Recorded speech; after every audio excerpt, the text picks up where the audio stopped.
Il reste même pas un jour avant la fin du mercato qui va se terminer de la nuit du 30 au 31 août et le mercato de l'AC Milan est chaud bouillant.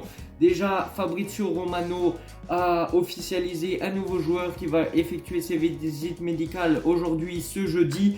Donc c'est Sylvanovos, le jeune joueur hollandais de l'Ajax Amsterdam qui va signer à l'AC Milan pour jouer au Milan Futuro et qui pourra faire quelques apparitions avec l'équipe première. Et donc c'est un Hollandais de 19 ans, milieu défensif de 1m89. Déjà pour son jeune âge, il est très très grand. Et l'opération s'est conclue pour 3 millions d'euros plus 2,5 millions de bonus. Donc voilà, on lui souhaite la bienvenue, on lui souhaitera une bonne chance pour la suite de son aventure à l'AC Milan. On espérera le voir souvent en équipe première, même si en équipe première, j'aimerais voir d'autres joueurs de Milan Futuro qui ont déjà démontré, comme Francesco Camarda, Kevin Zeroli ou encore Mattia Liberali. Autre opération de mercato qui devrait se conclure, en même temps il ne reste pas beaucoup de temps, donc forcément Fabrizio Romano a dit qu'il y a quelques détails à régler et ça sera du coup une opération conclue, et c'est une preuve que l'importance de l'entraîneur est vraiment moindre au sein de l'AC Milan, parce que dès qu'il parle, il dit oui, ce joueur j'aimerais qu'on le garde, et au final il se casse. Donc je parle pour l'opération Abraham Selemakers, donc il devrait y avoir un échange entre Abraham de l'AS Roma avec Selemakers de l'AC Milan.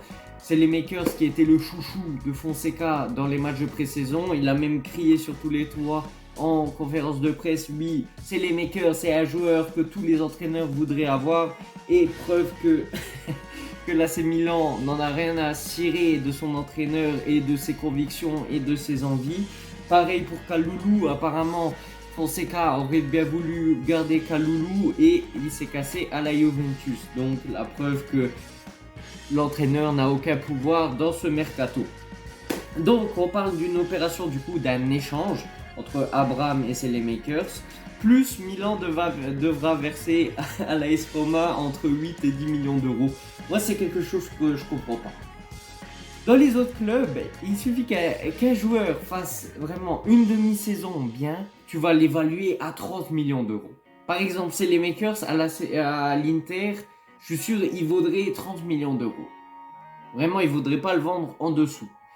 Et nous, quand on veut vendre des joueurs, vraiment, on les évalue à des prix le plus bas possible. Pour moi, c'est les Makers, il vaut quoi?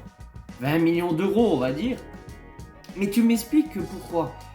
Même pour moi, Abraham, il vaut quoi? 20 millions d'euros maximum.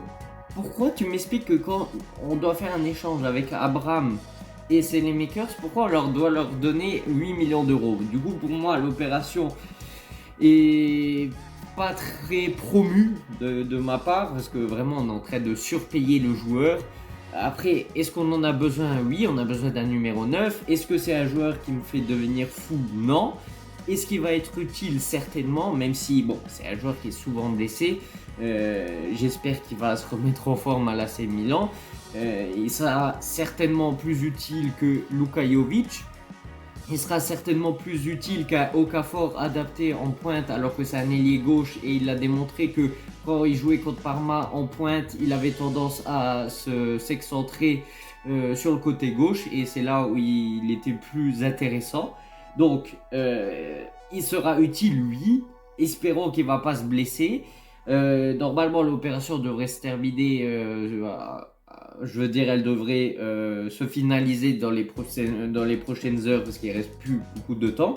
Après, est-ce que l'opération peut sauter? Oui, parce que moi, je me souviens, la saison dernière, le dernier mercato, pardon, dans les dernières heures, on voyait Taremi venir à l'AC Milan en provenance de Porto. C'était presque officiel, et au final, cette saison, il joue à l'Inter. Donc, dites-moi ce que vous en pensez dans les commentaires de Abraham, si vous êtes content de son arrivée. C'est mieux que rien, c'est mieux que rien. Moi, je pensais qu'ils allaient rester comme ça avec Luka Jovic, et en attendant le retour de Alvaro Morata. Espérons qu'il va faire du bon boulot. Après, en soi, il a démontré des bonnes choses à l'AS Roma. C'est juste, voilà, il est souvent blessé. Après, les blessures, ça veut rien dire parce que Pulisic à Chelsea, il était aussi toujours blessé. On l'a très bien vu qu'à l'AC Milan, il est rené. Pareil pour le Ruben Loftus-Cheek. À Chelsea, toujours blessé et tout ça. À l'AC Milan, il se maintient. Bon, cette saison, je sais pas où on va le faire jouer, mais voilà, ça va être compliqué de savoir exactement où on va le faire jouer.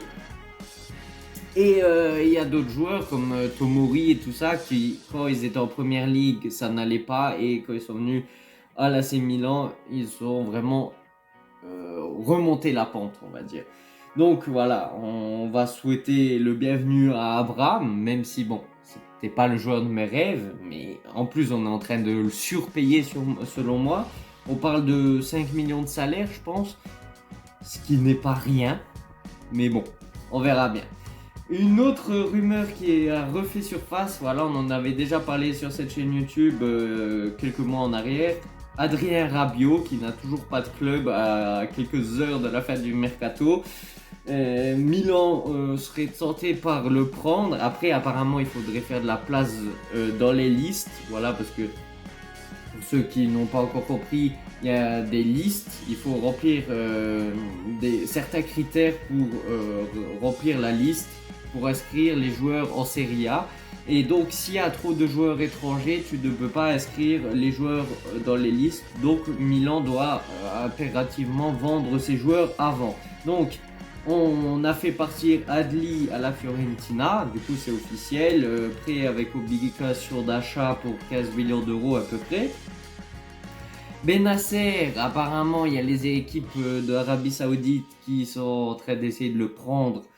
Mais est-ce que ça va se terminer finalement ou pas? Parce que en vrai, moi, j'aimerais bien le garder Bennacer. Parce que Mercato, ça se fait pas en fin août comme ça. Et même Bennacer, c'est quelqu'un qui est important, qui connaît la Serie A, qui connaît l'AC Milan. Pour moi, c'est risqué de faire un mercato comme ça dans les dernières heures, surtout avec des joueurs importants comme Bennacer. Donc on verra bien. Après, ce qui est bizarre, c'est qu'il n'a pas joué le dernier match contre Parma. Et on l'a même pas vu s'entraîner, s'échauffer. Donc voilà. Il y a d'autres rumeurs qui disent comme quoi des équipes en Espagne seraient intéressées par Jovic.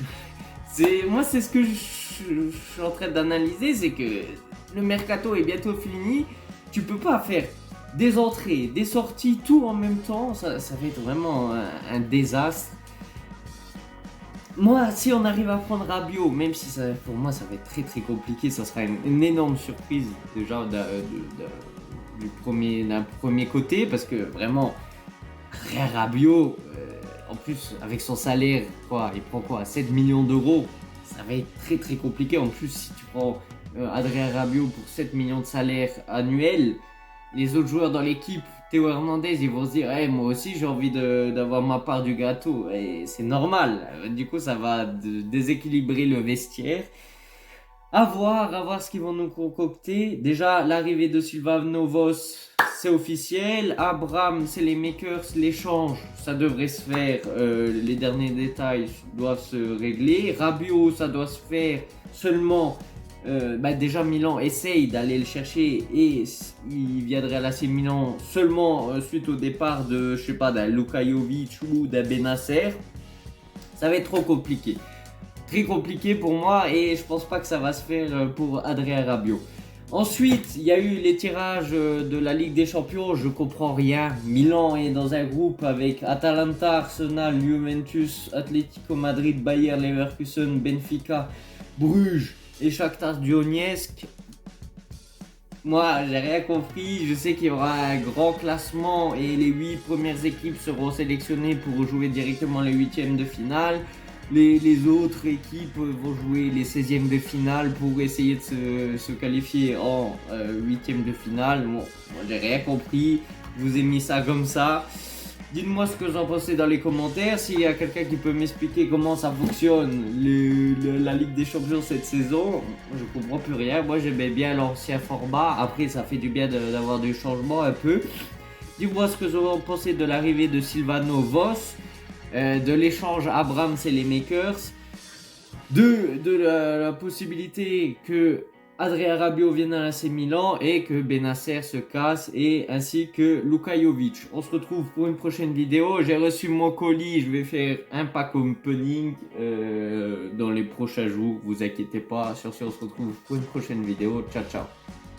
Wake up, today's gonna be a good day. Wake up, today's gonna be a good day. Wake up, today's gonna be a good day. Wake up, today's gonna be a good day. Wake up, today's gonna be a good day.